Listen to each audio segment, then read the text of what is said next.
G'day and welcome to the final chapter on our little Sigma refurb, and we've gone a bit full circle with this. It was supposed to be a very cheap and quick turnaround in about 10 videos in just cleaning it up. Ended up pulling the car down to absolutely nothing and pretty much rebuilding it, just cleaning up bits that were there and painting bits and pieces and all this sort of stuff. So it's been quite a big job, but a very nice simple one at the same time. Special thanks to the Wolseley Car Club. They are fantastic guys there and very supportive of me and the bits and pieces that I do. I've had a lot of trouble with Australia Post sending paperwork to one of the chaps there, and of course it never came back, and so I had to get them re-signed by another gentleman because the first one wasn't available, and nothing's a problem with them. It's just been wonderful being a part of that club since I think 2005. So our little Sigma's on the road. It's looking rather nice, and I'm just going to let the rest of the video speak for it.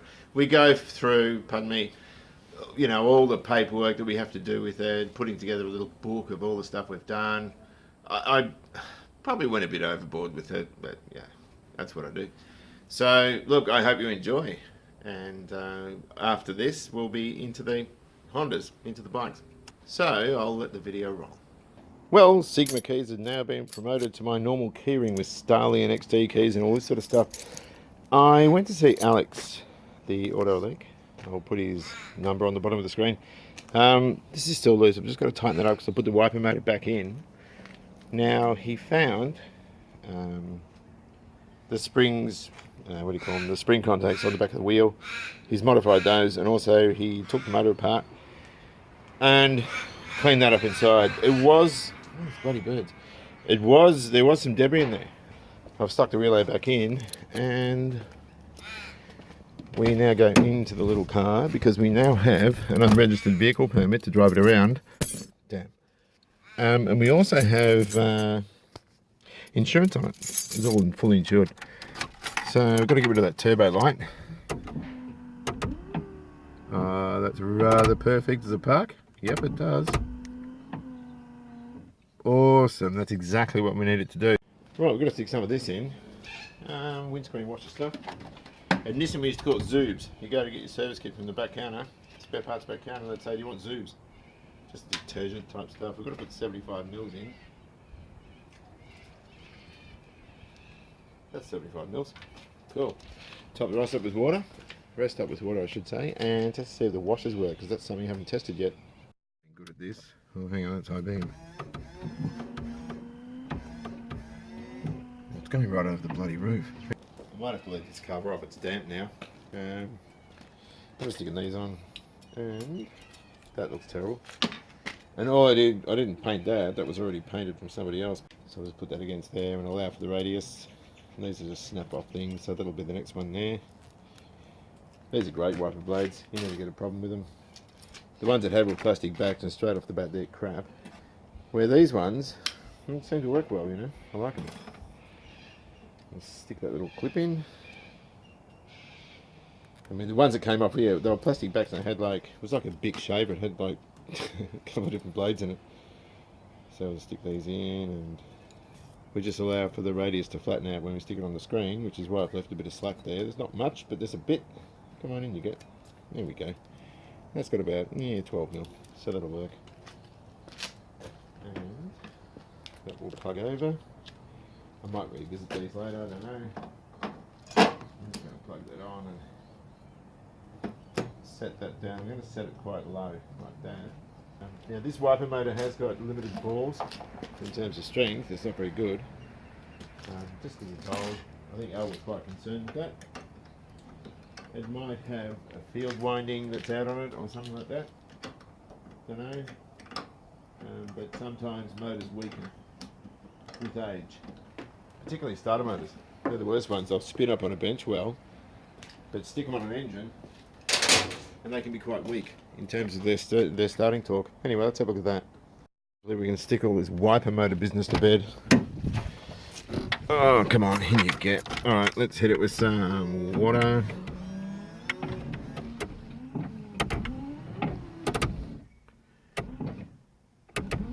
Said it might do that.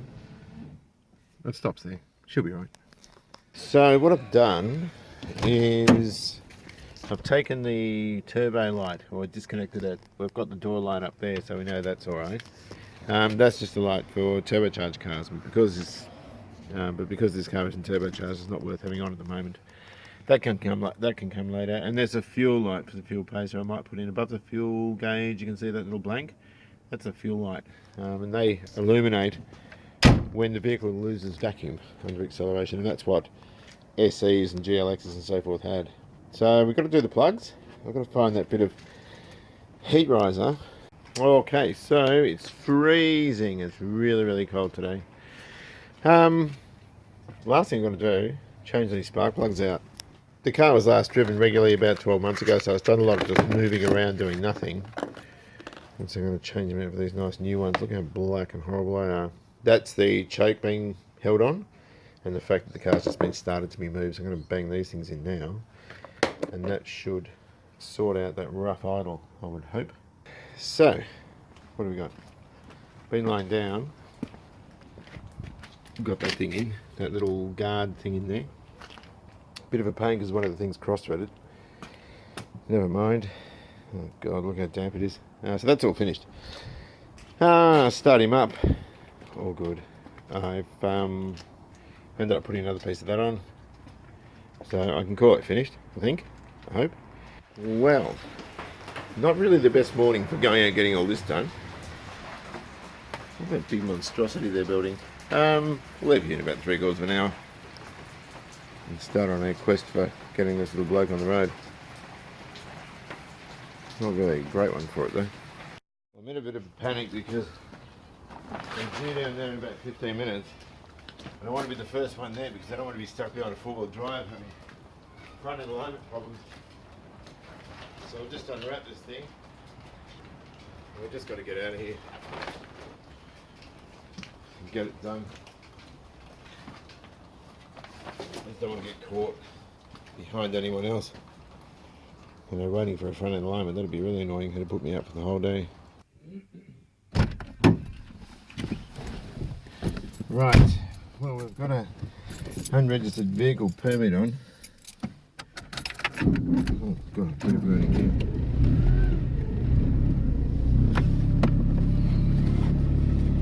Let us go down, and yeah, this seat belt's all sticky.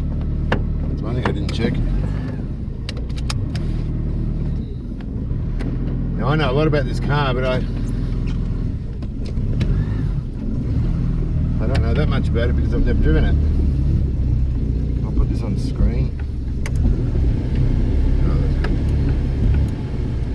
See if this will get us there. I've never driven this thing on the road. Only up and down the driveway, but it doesn't really tell you much.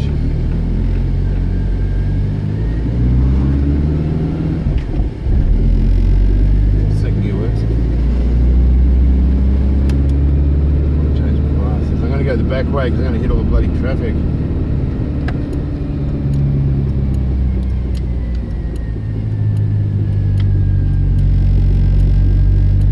Dash rattle. Got a steering wheel, it's right over the centre too. How the hell did I get that wrong?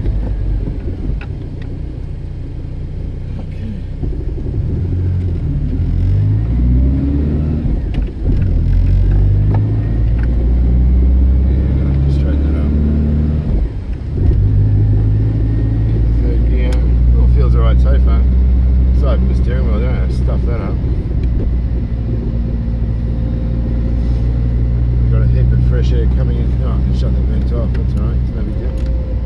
Probably should put those headlights on.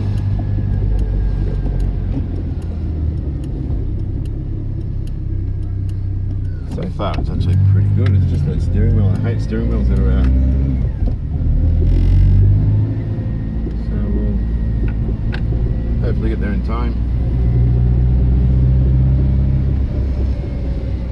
Those shockers do make a noise. I can hear the back shockers tapping away. I thought that might be the case because the amount of damage on the bushes, they've probably flogged up the shocks a bit. Having said that, the rebound's not too bad.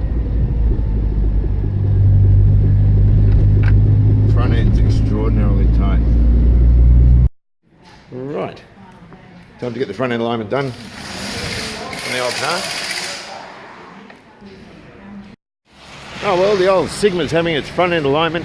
As soon as I got there, they grabbed it and took it around the back. So pretty happy about that. I didn't want to get stuck behind any four-wheel drives or anything. You can see it. Can we see it up there? Right up in the back there. I don't know if you can see it. But they're doing it, which is a really, really good thing. So off to Mike and Dave's now for a coffee and a few laughs. Make some jokes at their expense. And they'll do the same to me. The sights of Ringwood on a winter's morning. This is Olive Grove on the way down to the workshop with the train line there. Back in 1989, I was working at Etheridge Ford. Apparently there was a body found here. But this is the large industrial part of Ringwood, and I'm always here. You know, the motorcycle shops are all down here, and Raymaker's workshop, and the roadworthy guys down here, and the sandblaster, all sorts of people are down here. So it's an area I'm used to frequenting. I'm going to take the car home after the front end alignment and get the straighten up the steering wheel. I've lived in this area for a long, long time. This is Eastlink. This goes right down to Frankston, the coast, and it's a really, really handy place. You know, Dandenong, Huntingdale, anywhere you want to go down that way to get bits. Dandenong is hugely industrial, and you can reach it very quickly there. What a bleak bloody day. Still, I'm getting wet, but I'm enjoying it. Life's good. But the fact you're cleaning up. I need a lid for a grease tin. A grease tin? We've thrown the bloody grease tins all out there a long time ago. You look a bit like a grease tin. Because I'll give the grease gun and the grease. Under all that shit.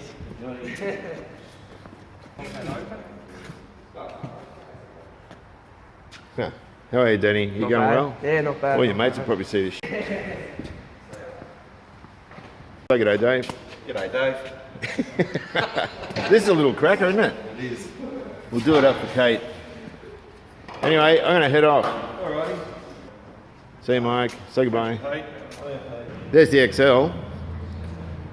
And we're going to finish that engine. And we're going to finish it really quickly so I can stick it back on this guy. And hopefully 2 years after we started the thing, Dave will have a bike to ride. Back to the tyre service. You can see Scotty's over there. That's the that's where I get the motorcycle tyres and the lacing. Oh, I did the lacing myself. What do you call it? The wheel truing and everything done there. He's a great guy. So just around the corner, hopefully they've finished it and I can buy a bit of time before 10 o'clock to get the steering wheel straightened. Tax accountant, you've got super cheap I rarely use, but I do need them from time to time. Burson's is just down behind there. So is Bunnings, there's an Aldi there. Eastland is just around the corner, a couple hundred metres away. And JCO Electronics is up there. So I'd like to leave here for more room, but it's just so convenient. And there she is all done. So I'll go and pay and then we're off.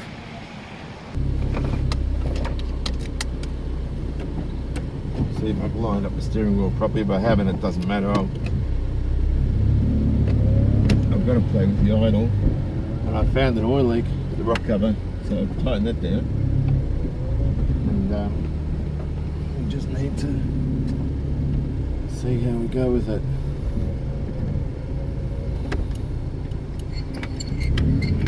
Lubricate those horn things, that's making a noise I don't like.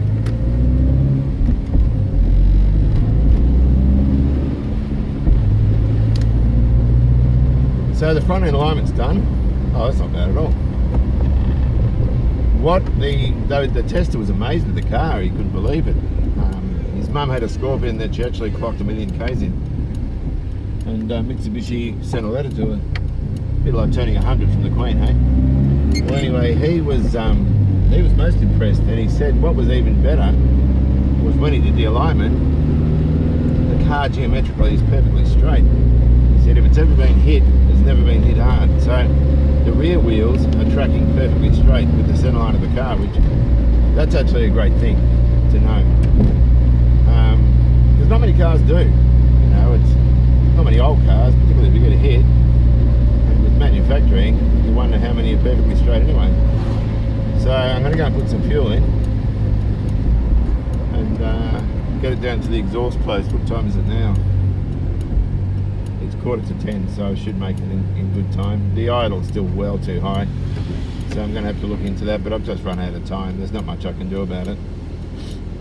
But all things considered, you know, at the moment, I'm pretty happy with it.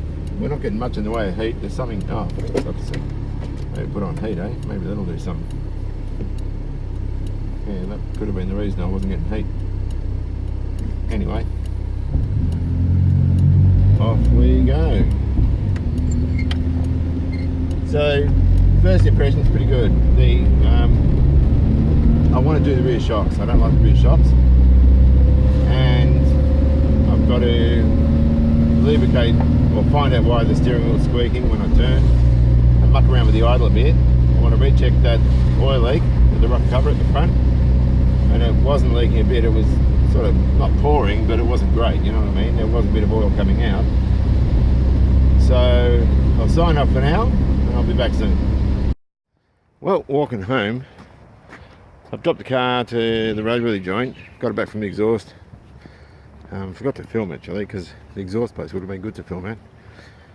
But I didn't want to at the roadworthy place because I don't know them. My old roadworthy guy passed away, so this is a new guy, and I didn't want to get under his skin. So I'm walking home, and hopefully I get a good phone call. I'll get one either way. So we'll revisit that when the phone rings. Oh, the old MG. This hasn't been home for a while, so we'll be taking this home and putting it in the garage. Just been cleaning up the workshop with Mike and Dave, just giving them a hand while we're waiting for the Sigma to have its roadworthy. They've given me a whole bunch of tools and I feel really melancholy taking this stuff. Radiator pressure testers and valve regrind sets and all sorts of stuff in there. All sorts of stuff. Slide hammer, 3/4 drive socket set. You name it, I feel really bad taking it. Even a tin of molly grease for the grease gun, which is good. A lovely big brand new fluoro for the shop as well, so I'm really, really happy with that. Just feel a bit melancholy taking this stuff. I don't feel right, but you know, they're shutting up shop, so what do?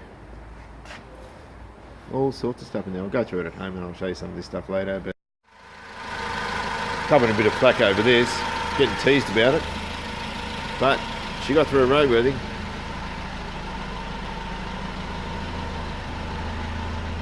And I'm pretty happy with that. Look at Harvey's dash. What a gentleman and a scholar. I still haven't fixed that interior light up there, but pretty happy. The exhaust was ultra cheap, but you can see the tailpipe's crooked. I might cut that and just weld just a chrome tip on it to make it look straight. And you can see the sheen level on the roof is very different from what it is on the bonnet. But I don't care. I'm actually really happy with it. So, it's been through its roadworthy, it's got its exhaust, it's got its front end done. Very good. It's all good. Had an oil leak, found an oil leak this morning, it was just rock cover, had to retighten the two things. Otherwise seems to be fine. Awesome. Well, it's a rotten day. Very wet. So I think it's probably not a bad time to go inside and sort out some of the paperwork side of things. Right, so whether your car I fix or restore if you prefer or whatever it is, I have a folder on it. I haven't got one for the Sigma. So I have got that and all this crap. There's XC Falcon stuff in there, there's Mitsubishi Sigma stuff in there, and also we've got this little envelope full of forms that we've got to do. So we'll talk a little bit about the forms we've got to fill in and all that sort of stuff. And get a folder going on it and sort that out. So I've got a box of plastic pockets and a new 3 binder, which is better than 2 because they support the plastic pockets better. Just going to do that now. Oh yes, this is where you think I'm a nutcase, but you know what? This is great. The car hasn't really got a pedigree. We know a bit of history on it, more than we do on the other cars and the Fords and that sort of stuff. Just a couple of photos taken in the Word document, sort of before and during and after and all this sort of business. There's the engine going in. Anyway, look, not to worry. That was the tag I found. Right, so this is just a dot, and I do this every time. Every time I'm finished and I come in, I bang the date down. Now this is all this year. It's only been the last 6 months, and that's an account of what I've done on the car. And the cost of some of the bits, or the cost of all the parts.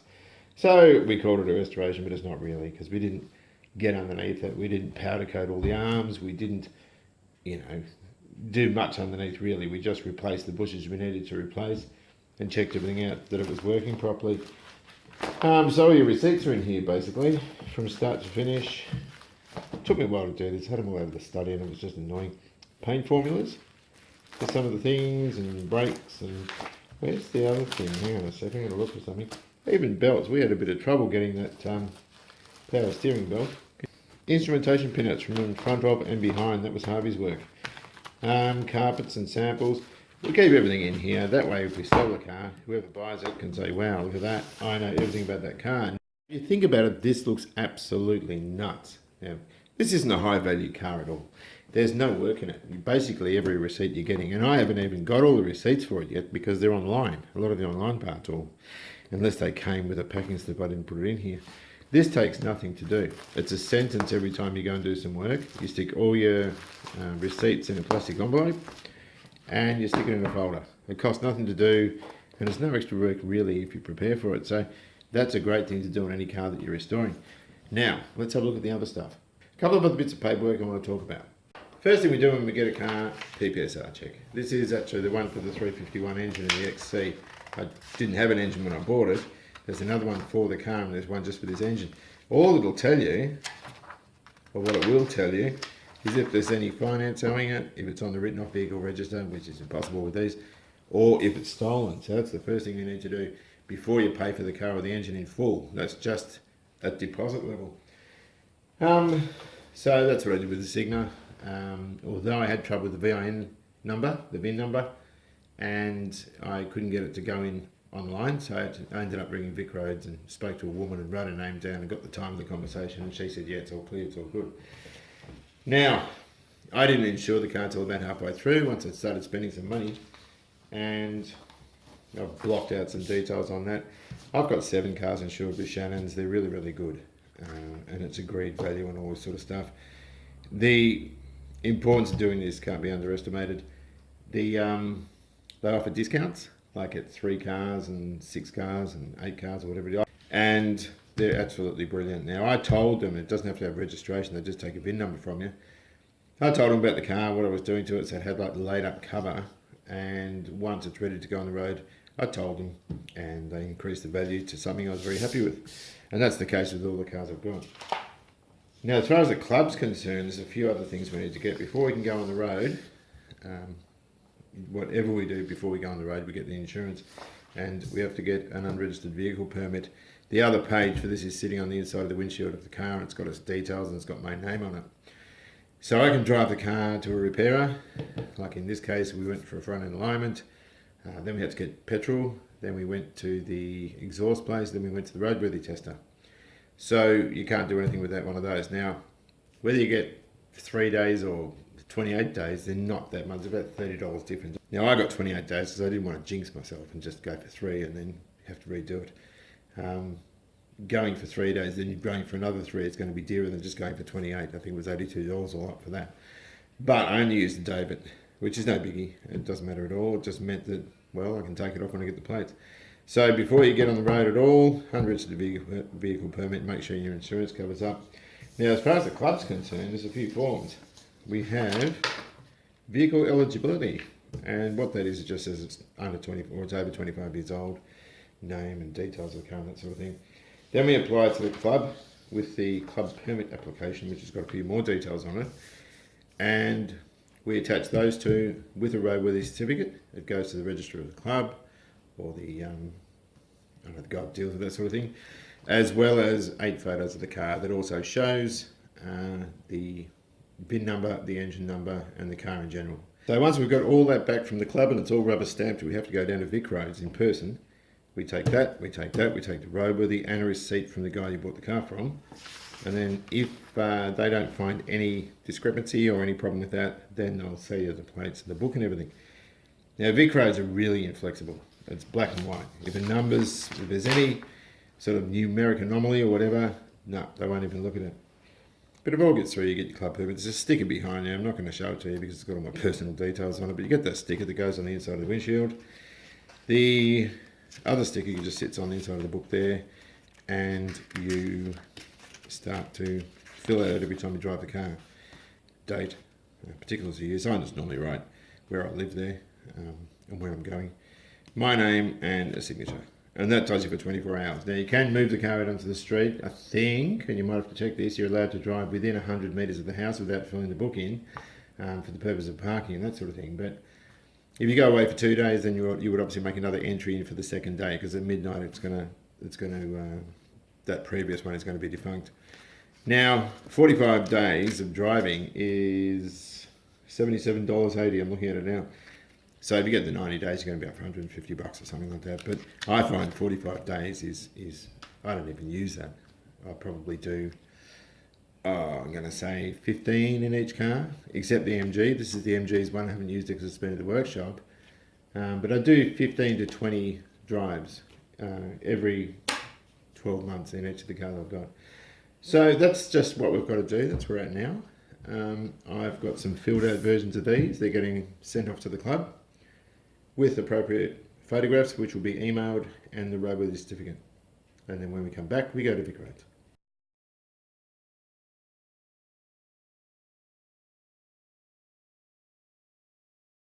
Rightio, well, duplicate set of paperwork there. Got to make sure I've got everything in order. And I'll go and get this lot signed now, and then it's off to Vic Roads. So hopefully everything goes all right. Oh, it's quite cool. Got to put the Commodore back together. That'll come up well. I'm not worried about how that's going to be. There we go. Frosty morning. Not too bad though. I took the Commodore off to Bonington yesterday. This morning, I'm back in the old Starling.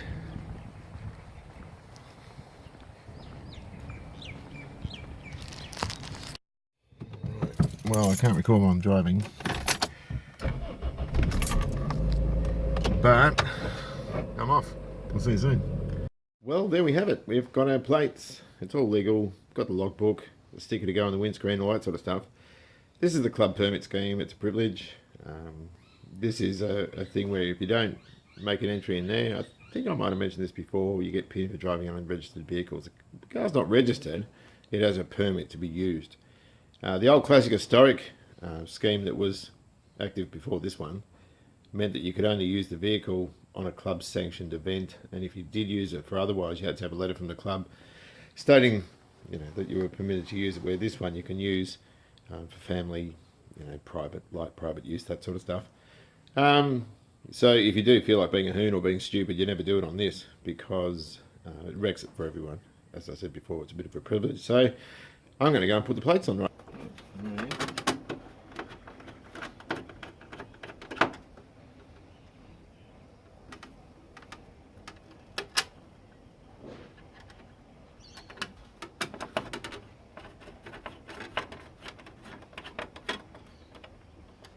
There we go. Much better. We have plates. We'll stick the sticker on the window and we're good to go. Do I have to go in this shit heap? Okay, so to celebrate, the first thing we do is we go to Warrandyte with Susie for lunch. She has just asked if she has to go in this S heap. But anyway, let's go. What do you think, Susie? Luxury? There's no words. No words. You're such a good sport. So, are you enjoying this, Suze? No? No. Okay, so what I wanted to do... You can drop me off around the corner. I don't want to be seen getting out of this car. Oh, thanks. It's just, the weather's so crap. But, I thought it'd be a nice, first drive. It's like my first Google Pay. I took Susie out to dinner. It's like a celebrating thing. I always like to celebrate with Suze.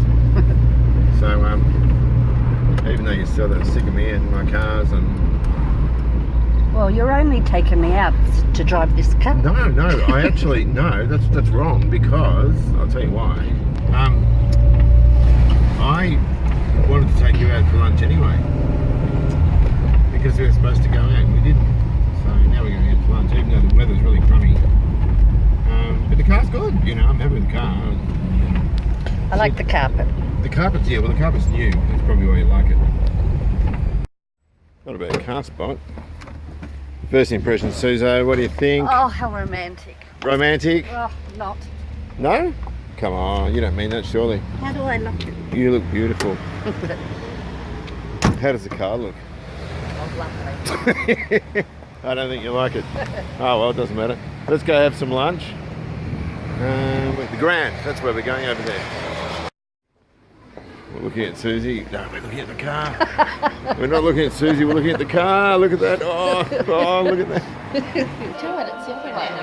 Yeah, the camera's there. I think it's working. I'm not sure.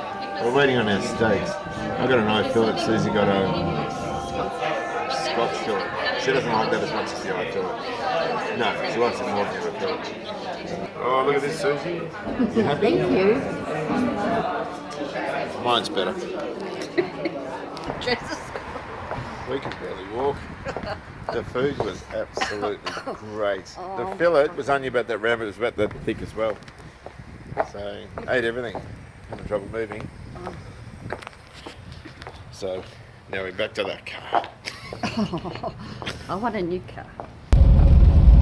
So here we are, we're in the back of Park Orchards, driving a little Sigma around. This is my old stomping ground when I was little. So, all things considered, this is really, really good. I'll talk a little bit about the car and some of the nuances that some of this model had that wasn't very good. You know, I'll start with the negative in a second, but for the moment, I'm really enjoying the positive.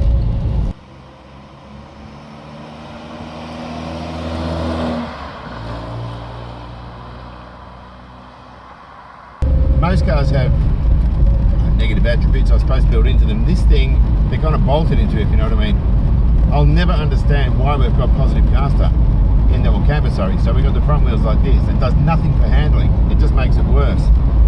The other thing Mitsubishi did is they used a large, solid sway bar at the front, which is very, very heavy. You would think it'd be rigid, but it's not. It's very soft.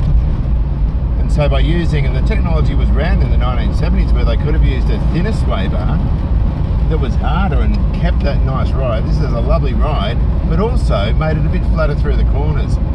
And of course, there's recirculating ball steering, and I'll never understand why they put that in this car.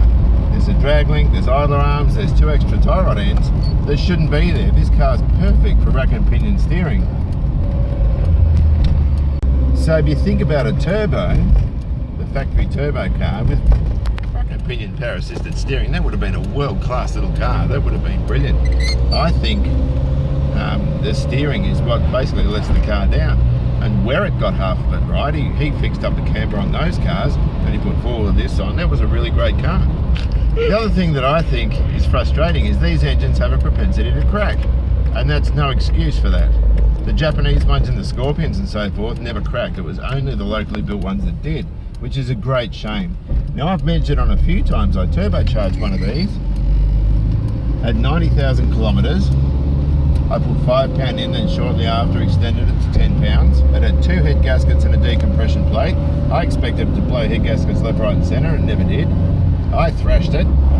I did 20,000 kilometres and sold it to up and coming rally driver for Subaru, who's a family friend of ours, Cody.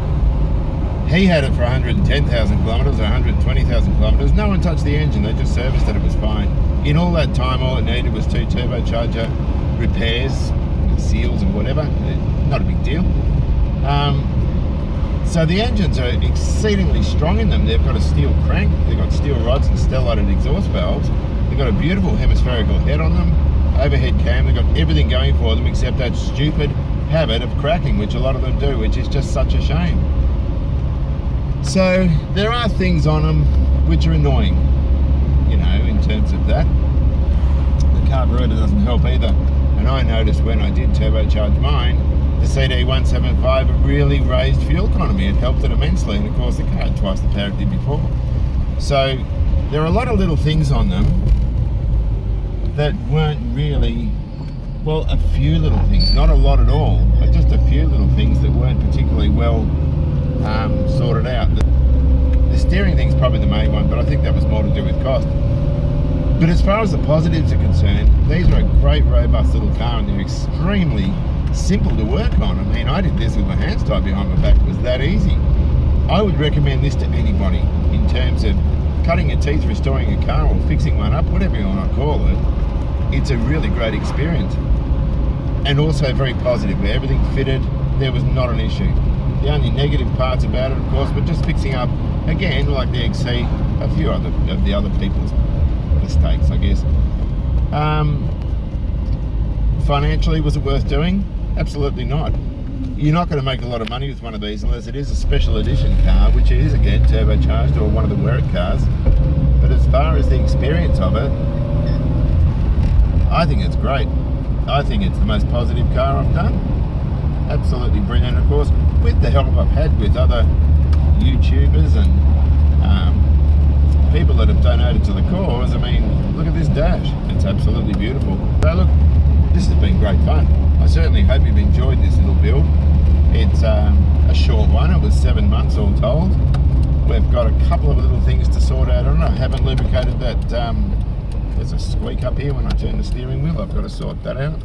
And there's a little bit of a vibration on overrun. And there's a dashpot on the carburettor.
I am such a great daughter.